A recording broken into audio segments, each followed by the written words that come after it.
Hello chums, Andy here for What Culture Wrestling, and we're now so close to WrestleMania 34, you can practically hear the audience's groans when Roman Reigns lifts that Universal title high, having pinned Brock Lesnar cleanly. That little slice of cynicism aside though, there's a lot to be excited about this year. Predictability aside, Lesnar vs Reigns will probably be an awesome match. Nakamura vs Styles is a guaranteed home run, and who isn't fired up about the absurdity of seeing Ronda Rousey compete in a WWE ring? There's not really a whole lot to complain about at the moment, and while WWE could technically still screw the whole thing up, it would take a mighty effort to do so. Still, there's always that risk with this company, so let's take a couple of minutes to let Vince McMahon, who I'm sure is watching, know exactly what we want to see on April 8th.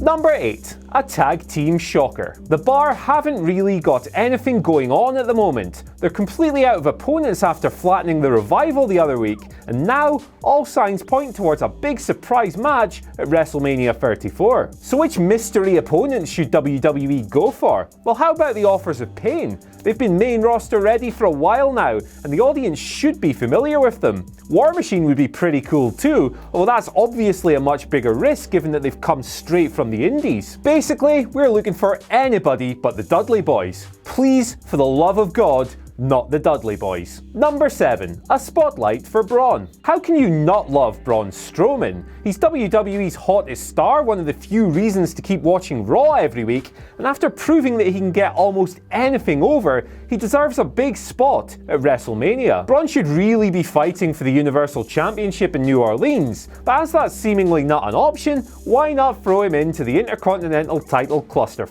The sight of Braun big ladding his way through the competition en route to his first piece of WWE gold would be a hell of a spectacle, and he'd make a great foil for guys like Seth Rollins, Finn Balor, and The Miz. Number 6. Ronda's revenge. Fair play to Stephanie McMahon. She has been absolutely tremendous in selling Ronda Rousey as a serious threat over the past few weeks. But it's vitally important that her giving ways continue all the way to New Orleans. WWE's most one-sided character needs to do the job here. They spent all this time building Ronda up, and at this stage, anything other than her submitting Stephanie would be a wet fart of a finish. After spending the whole match running away from the former UFC champion, the sight of Stephanie finally tapping out would be a satisfactory conclusion to this whole saga. Number 5. Roman relegated. Now, I don't want to rip on Roman Reigns too hard here. I actually really like the guy and think he gets way too much hate for his performance.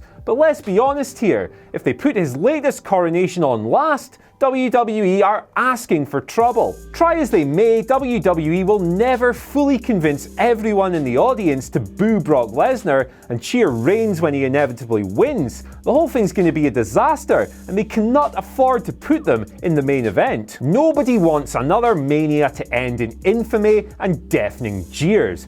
WWE should do the right thing, give the main event slot to AJ Styles and Shinsuke Nakamura, and be done with it. Number 4. Asuka's coronation. It's hard to fault the way Asuka has been presented lately, and after winning the first ever Women's Royal Rumble and maintaining her undefeated streak past Nia Jax, it's time for her big title-winning moment. It doesn't matter who she faces, Asuka must win in New Orleans. Not only is she the most compelling female on the roster, but it's way too early to think about handing her that first loss. End the streak now, and the past 2 years will have been for nothing. Winning the title is the next logical step in Asuka's ongoing story. Please WWE, do not screw this up. Number 3. A farewell once and for all. John Cena versus The Undertaker is going to be a tough watch.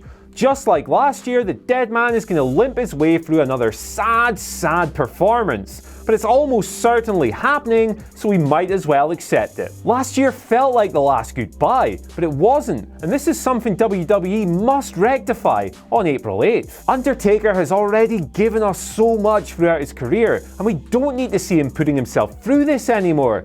Now granted, WWE will really struggle to come up with a visual as iconic as last year when he folded up the jacket and placed the hat on top, but it's something they really need to do. Number 2, a Cruiserweight exhibition. Jamming Neville versus Austin Aries on last year's kickoff show was a sham, but the Flippy Doos stand a much better chance this year. 205 Live has been awesome lately. The Cruiserweight title tournament is serving up all kinds of great matches, and with the finals scheduled for WrestleMania itself, they should get a place on the main card. Give them 15 to 18 minutes and no instructions other than go out there and have a great match, and they'll soon get over in that gigantic building.